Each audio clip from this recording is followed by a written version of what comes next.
¿Qué es el comunismo? Bueno, para responder eso, primero es necesario comprender que el actual sistema económico y social no ha existido siempre. Los sistemas han variado a lo largo de la historia. Esto significa que lo establecido hoy en algún momento no existió y por lo tanto también puede ser distinto en el futuro. El comunismo es un objetivo a largo plazo. Es una construcción histórica, al menos desde la perspectiva marxista-leninista, que es y fue la de la mayoría de los socialismos realmente existentes. Por eso, para el hoy inmediato, se podría decir que el comunismo es solamente una orientación. Y una segunda aclaración importante: hay que ser conscientes de que es un concepto político en disputa. Esto significa que hay muchísima propaganda anticomunista que lo define mal de manera intencional. Aclarado lo anterior, se podría definir al comunismo como un sistema social y económico en el cual los medios masivos de producción son de todos y la distribución de bienes y servicios se realiza de manera democrática y centralizada, según las necesidades actuales de cada individuo y conforme los niveles de productividad alcanzados. Su objetivo es eliminar las desigualdades económicas y sociales, permitiendo la plena realización de todos. Estos tipos de conceptos dicen mucho, pero a la vez no dicen nada. Un sistema así, con las capacidades técnicas que alcanzó la humanidad hace ya varios años, barrería con los principales problemas sociales que hoy conocemos, tales como la miseria, la delincuencia, la explotación, el desempleo, la extrema violencia e incluso con las amenazas de extinción que hoy enfrenta la humanidad. Y esto ya se sabe, está empíricamente demostrado en cada área de la ciencia, la vinculación que existe entre ciertos problemas sociales y el sistema del sálvese quien pueda. Entonces, ¿por qué no se hace? Es el primer razonamiento de la mayoría, que te dicen: si eso fuese posible ya se habría hecho. Y no, porque en la sociedad hacer o no hacer no es una cuestión de tener la razón o de tener conciencia, de tener la verdad o las ideas correctas. Hacer es una cuestión de poder, de tener el poder real, que es algo muy distinto a llegar al gobierno. Pero bueno, esto abriría otra llave de cuestiones conceptuales que quizá puedan ser tema de otros videos. Por ejemplo, hay estudios que vinculan la desigualdad social por sí misma. La desigualdad es la diferencia entre los que más tienen y los que menos tienen. Y ojo, no estamos hablando de pobreza, sino de desigualdad. Es decir, independientemente de que todos tengan las necesidades básicas satisfechas, al aumento de la mortalidad infantil, a la tasa de embarazo adolescente no deseado, a la tasa de homicidios, a la delincuencia y los encarcelamientos, al rendimiento escolar, al abuso de drogas, a la menor innovación, a la esperanza de vida, a enfermedades mentales, a la capacidad de las personas de confiar en los demás. No nos olvidemos que el liberalismo no tiene ninguna propuesta o solución para el tema de la desigualdad social. Al contrario, ni lo ven como un problema social, hasta la justifican. Y esto no es un dato menor, porque en otros temas puede haber diferencias de cómo hacerlo, pero en esto ni siquiera se lo proponen. El comunismo entonces viene a terminar con todos estos problemas sociales. Visto así, el concepto tiene otro impacto, ¿no? Y ya sé cómo suena. Y no es así de todo, porque esto no significa que ya no habrá problemas sociales que resolver. Al contrario, ahí sí tendríamos problemas de verdad que resolver, que son los problemas que nos está planteando el universo. Y digo de verdad porque los problemas sociales que mencioné ya se saben las causas a nivel científico para resolverlo. Lo que falta es el poder. Hasta acá, fíjense que no mencioné ni a Marx, ni a Engels, ni a Lenin, ni al Che, ni a Gramsci, ni a ningún gran comunista, porque el comunismo no solo que es anterior a estos, y podría serlo en el futuro incluso sin estos, pero los aportes que hicieron todos estos militantes revolucionarios, grandes pensadores y políticos, fueron enormes para la comprensión, tanto práctica como teórica, desde nuestro actual sistema. ¿Se podría prescindir de ellos? Sí, pero sería una enorme desventaja, una pérdida de tiempo, porque en muchos temas se llegaría a las mismas conclusiones. Uno no arranca realmente de cero en nada de lo que se emprende, como no lo hace la ciencia en ninguna de sus ramas. Cada vez que se logra un nuevo conocimiento es gracias a la acumulación previa de saberes de varias generaciones anteriores. Imagínate que estás en una isla y tenés que hacer desde cero un celular. con los recursos naturales vírgenes de esa isla.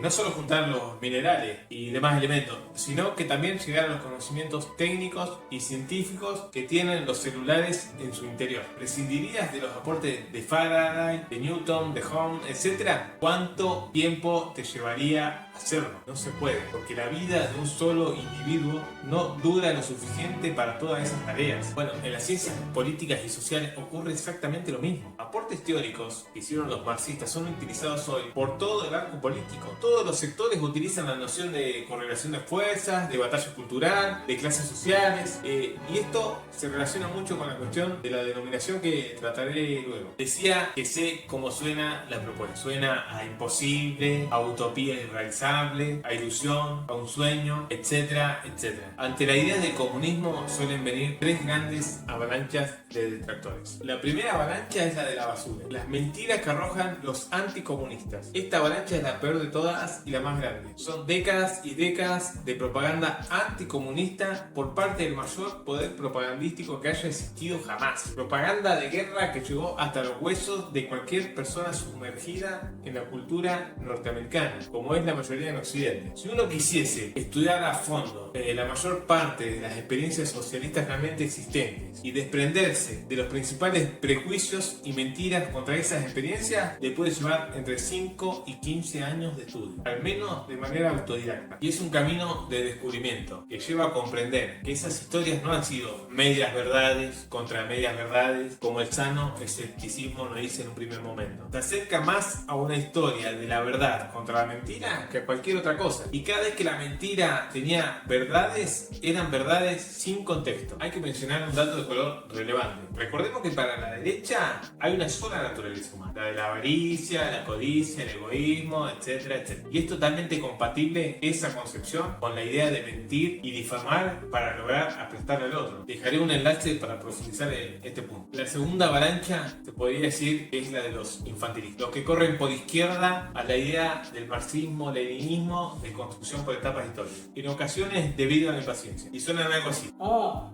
te dices comunista y estás llamando a la burguesía a realizar inversión. Oh, te unes con esos sectores que son burgueses. Oh, apoya la creación de un hospital público. Eso es reformismo, no es revolucionario. En fin, planteos de este tipo que son errores de lectura política y de los cuales Lenin enumeraba en su libro La enfermedad infantil del izquierdismo en el comunismo. La mayoría recomienda leer el Manifiesto Comunista, El Capital, no, hay que leer. Encima es muy cortito, serán unas 100 páginas. Me desvío un poquito para dos recomendaciones. El primero, que me parece fundamental para tener un método y entender que donde supuestamente hay contradicciones en realidad no hay ninguna, es el ensayo de Mao, el de sobre la práctica y sobre la contradicción. Trataré de dejar los enlaces en la descripción. Todos estos ensayos que les recomiendo son súper cortos. No es ir a leer tomos de 1000 páginas, no. Son muy cortos y muy prácticos. Los fundamentos lo vamos a resumir brevemente. Los fundamentos del materialismo dialéctico, que se encuentran en materialismo y empiriocriticismo, se resumen en tres asunciones básicas. Las cosas existen independientemente de nuestra conciencia, independientemente de nuestras sensaciones, fuera de nosotros. 2. No hay diferencia alguna entre el fenómeno y la cosa en sí, y no puede existir tal diferencia. La única diferencia es entre lo conocido y lo que todavía es desconocido. 3. En la teoría del conocimiento, así como en cualquier otra rama de la ciencia, nosotros debemos pensar dialécticamente. Dice, esto es, no debemos considerar nuestro conocimiento como terminado, como inalterable, pero debemos determinar cómo el conocimiento emerge de la ignorancia, cómo el conocimiento incompleto e inexacto se torna más completo y más exacto. El primero, aunque suene a una obviedad, en realidad no es compartido por la mayor parte de los filósofos de Occidente. La filosofía hegemónica no comparte esa visión. Incluso filósofos progres o del palo no la comparten. Y la última avalancha es la que se podrían denominar los posibilistas, que sería prácticamente lo contrario a la anterior. Coinciden en el corto plazo, pero no tanto en los objetivos a largo plazo. Y suenan algo así como: Pibe, el obrero no quiere salvar a la humanidad. Solo quiere comerse un chorizo y vacacionar en la playa. algunos de ellos con un nivel de soberbia bastante elevado. Estas falacias, la mayoría es de falsa asociación, de las cuales hay varias, parten del desconocimiento de suponer que tener un objetivo a largo plazo, un objetivo histórico, es desentenderse del corto plazo, de lo inmediato, del bache, del precio de los alimentos, de la necesidad de vivienda, etcétera, etcétera. Es totalmente falso, es falso. Al menos para el marxismo-leninismo no es así. Para esta línea, así como lo que existe hoy no existió siempre, ni surgió de un día para el otro, sino que fue producto de una construcción histórica, la construcción del comunismo también lo será. No surge de la noche a la mañana, ni puede hacerse de esa forma tampoco. Cometimos algunos errores de ese tipo. Yo diría que quisimos acelerar el proceso, quisimos saltar etapas históricas. Estábamos casi queriendo construir una sociedad comunista y no una sociedad socialista. Eso se explica porque en general les ha ocurrido a los revolucionarios en cualquier época. Eso tuvo sus cosas positivas, pero también tenía cosas negativas.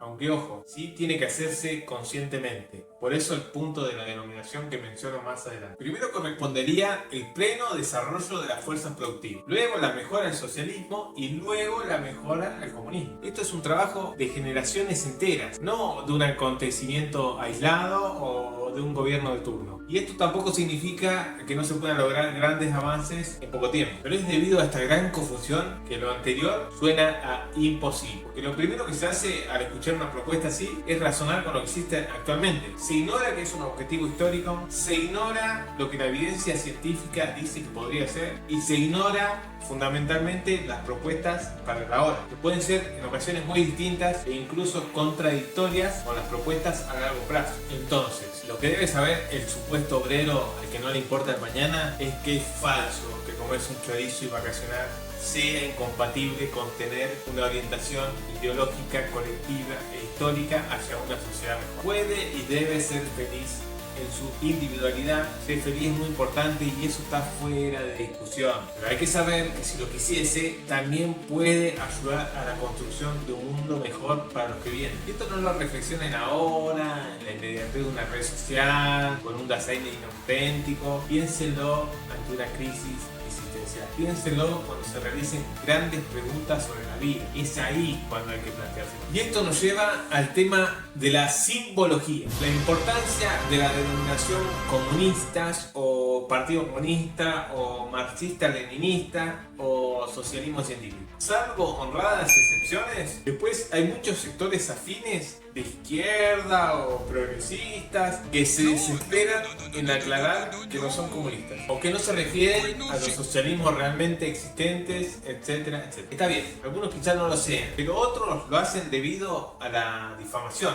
Compran en parte la propaganda anticomunista existente. Hacen la siguiente lectura: ¿por qué no hacer lo mismo pero llamarse de otra forma? ¿Por qué, por ejemplo, llamarse Unión de Trabajadores o Sonrisas Solidarias? Lo cual es un error garrafal y una ingenuidad. Es una ingenuidad porque llames como te llames, si haces las cosas bien, con esto me refiero a tocar los intereses de los poderosos y estar del lado de los trabajadores, no importa en absoluto cómo te denomines. En días, en horas nomás, la propaganda del poder real te hará ñecos. Estarás tan difamado y cargarás con tantos prejuicios que tu nombre inofensivo ya no servirá de nada en ese sentido. Sobran ejemplos. No hay que estar camuflándose por temor a los haters y a los trolls, al odio que genera la ignorancia. Hay que estar dispuesto, sí, al debate de ideas con quien realmente esté interesado en debatir. Al resto hay que tratarlo como lo que son. Y por otro lado, es un gran error comunicacional. El camino corto para saltar la basura se termina convirtiendo en el camino largo. Como decía Rodolfo Walsh, nuestras clases dominantes han procurado siempre que los trabajadores no tengan historia,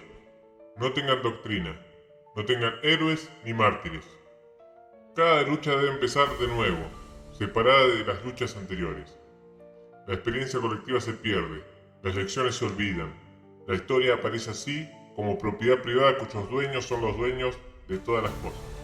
Llamarse de otra forma es caminar en círculos. Porque una cosa son los avances y retrocesos en las luchas históricas, ya muy teorizados por el marxismo-leninismo, y otra muy distinta es caminar en círculos. Hay muchos retrocesos que líneas conservadoras lo consideran inevitables, y por eso la simbología lo es todo. Puedes acumular fuerza para una línea dentro de un frente mucho más amplio, por supuesto, pero que va por la liberación, o puedes acumular fuerza para una línea conservadora que prevé y considera inevitables los retornos cíclicos. Tema para otro video posiblemente, pero mucho cuidado con eso, porque este tema impacta en la formación de los cuadros políticos necesarios para el proceso. Puede ocurrir que un cuadro que no esté formado ante un revés o ante un retroceso se desilusione, se resigne e incluso puede llegar a pasarse a la vereda de frente. La simbología, la denominación pudiera parecer dogmática, pudiera parecer cosa de fanáticos, y sí, hay dogmáticos, pero eso no quita que la simbología no sea importante.